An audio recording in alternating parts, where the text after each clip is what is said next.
The story begins in 1950 at a car factory where vehicles are manufactured. Among them, a unique red car stood out. A mechanic was working on it, and while testing the engine, the hood suddenly closed on its own, severely injuring his hand. He was rushed to a doctor. Later, another mechanic arrived to inspect the car. While inside, some ash from his cigar fell on the seat. Hours passed. The factory work was completed, and everyone departed. However, the supervisor noticed the red car's headlights were still turned on. When he opened the car, he discovered that the mechanic who had been smoking had died inside. Fast forward 28 years. We meet Dennis, a student who drives his car to pick up another student, Arnie. Arnie is a simple, studious man, and despite their very different personalities, they quickly become close friends. It's their first day of school, and as they retrieve books from their lockers, they notice a new girl named Lee whose beauty dazzles everyone.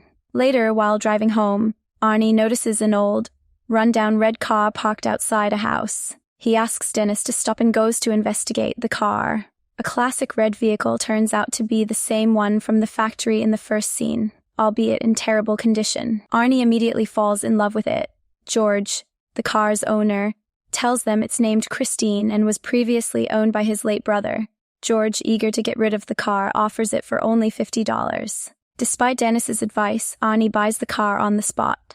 When Arnie takes the car home, his parents are furious, particularly his mother, who scolds him and refuses to let the car stay at their house. Determined, Arnie drives the car to the garage with Dennis. They meet Will, the rough and grumpy owner, who let Arnie keep the car there. On the way back, Dennis wonders why he purchased such an old car. Arnie responds, "I didn't choose the car, it chose me." Dennis waits for Arnie at lunch the next day, but he does not appear. He eventually discovers Arnie being bullied by Buddy, a troublemaker. When Dennis attempts to intervene, Buddy throws Arnie's food to the ground and pushes him onto it, breaking his glasses. Buddy even crushes the glasses with his foot. Buddy mocks Arnie, but Dennis responds by attacking Buddy. However, Buddy's gang has surrounded Dennis. Just then, a teacher arrives and ends the fight. Arnie admits that Buddy had threatened him with a knife. The teacher searches Buddy and discovers the knife in his pocket, resulting in Buddy and his gang being sent to the office, where Buddy is expelled from school. The story progresses over several weeks. Arnie began working tirelessly day and night to repair the vehicle. The garage owner offered him a part-time job so he could earn spare parts for his car. Arnie gladly accepted and became deeply involved in Christine's recovery. However, it wasn't immediately clear that he was developing an unusual attachment to the car. Dennis paid Arnie a visit one evening after a long absence, only to discover that he had changed completely. He no longer wore glasses, dressed elegantly, and walked with renewed confidence. Instead of spending time with Dennis, Arnie quickly returned to work at the garage, ignoring his mother's warnings. Arnie's mother later confided in Dennis, expressing her concern about his obsession with Christine. She also revealed a disturbing fact. The car's previous owner had suffocated and died inside it. Dennis paid a visit to George, the car's previous owner, out of curiosity and concern. George told his late brother's story, explaining how he became obsessed with Christine and lost his wife and daughter in a tragic car accident. Christine returned to the garage on its own following the death of his brother. Later, Dennis went to the garage to inspect Christine. When he touched the car's handle, the radio turned on unexpectedly, startling him. Dennis, terrified, exited the garage. The next morning, Dennis was at the school stadium getting ready for a football game. He saw Arnie arrive in Christine, completely restored and looking brand new. Buddy and his friends were surprised to see the car. Meanwhile, Lee, the new girl, exited the car and kissed Arnie in front of everyone. This annoyed and distracted Dennis during the game. Taking advantage of Dennis's distraction, an opposing player tackled him hard, causing him to lose consciousness. Dennis awoke days later in a hospital bed with a cast on his leg and neck. Arnie paid him a brief visit, but Dennis noticed a significant change in his friend. Arnie, who had previously been shy and obedient, had transformed into someone completely different. After a brief visit, Arnie quickly left. That evening, Arnie treated Lee to a movie. Later, as they got closer in the car, Lee burst out, accusing Arnie of loving the car more than her. Although Arnie found her words strange, he calmed her down and persuaded her to get back in the car. Right then, the windscreen cracked unexpectedly. Arnie went outside to inspect it, leaving Lee inside. While alone, Lee began eating, but the car's radio turned on by itself, and a bright light appeared on the dashboard. Lee suddenly felt unable to breathe, as if she were suffocating. Arnie attempted to help, but the car's doors were locked from the inside. Lee eventually opened the door herself, and a passerby rushed to assist her. This man used the Heimlich maneuver to dislodge the food stuck in her throat. Arnie was furious and attacked the man, unaware that he had just saved Lee's life. After the situation calmed down, Arnie dropped Lee off at her home. Lee gets out of the car, walks into her house, and tells Arnie she no longer wants to talk to him. Despite Arnie's attempts to apologize, Lee is convinced the car, Christine, attempted to kill her. She believes Christine does not accept her because strange things always happen when they are in the car together. Arnie dismisses her concerns, assuming Lee is simply stressed, and tells her they will talk the next day. Arnie returns to the car, but it does not start. He tells Christine, "What happened with Lee doesn't matter because I'll always love you." When he turns the key, the car starts immediately. Arnie drives Christine to the garage, then returns home. That night, Buddy and his friends break into Christine's garage with weapons and completely destroy her. They smashed every part of the car, making it unrecognizable.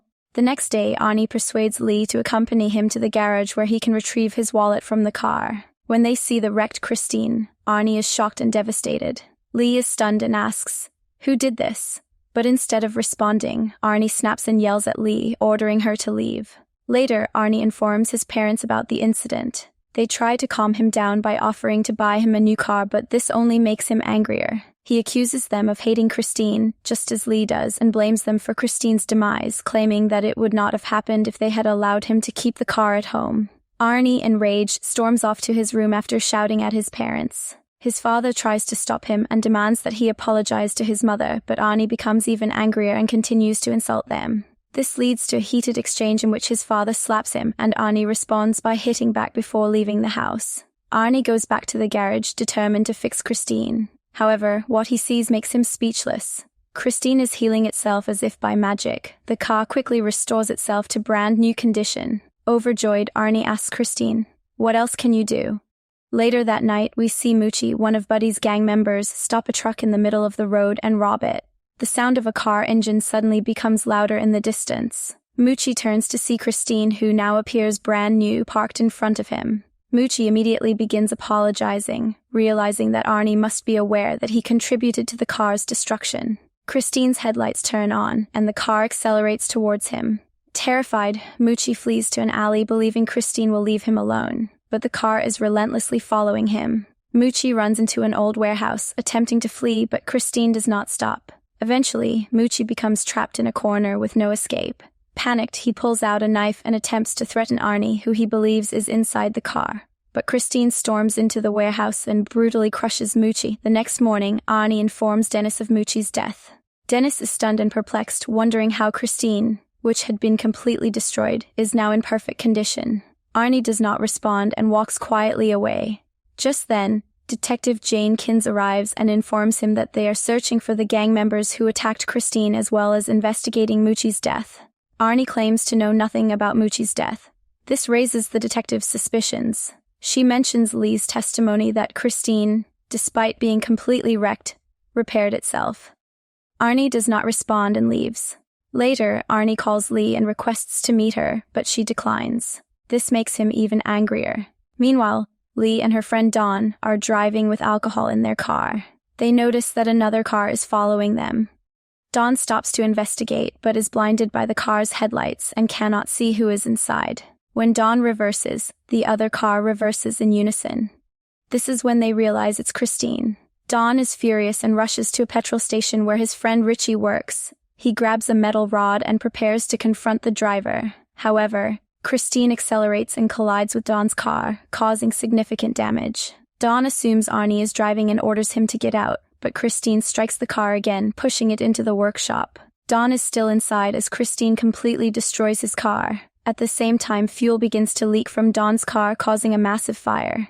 Within moments, the entire workshop explodes, engulfing Richie in flames. Buddy tries to flee, but Christine pursues and crushes him, burning him to ash. Later, Will is woken up by the sound of a car pulling into the garage. He gets up to investigate and discovers Christine, covered in smoke, parked in the garage. Will, surprised that Arnie was supposed to be working on another car, grabs a gun and approaches Christine. He tries to open the door, but it's too hot to touch. Using a cloth, he opens it but discovers no one. He gets confused and sits in the car, which is a fatal mistake. Christine locks the doors and the seat crushes Will against the dashboard, killing him.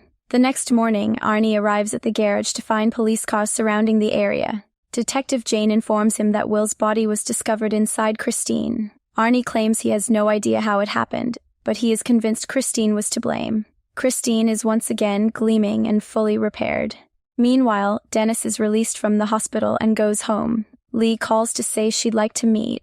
Dennis hears her say, "I feel like Christine has completely taken control of Arnie, and now he's so obsessed with the car that he's started doing strange things."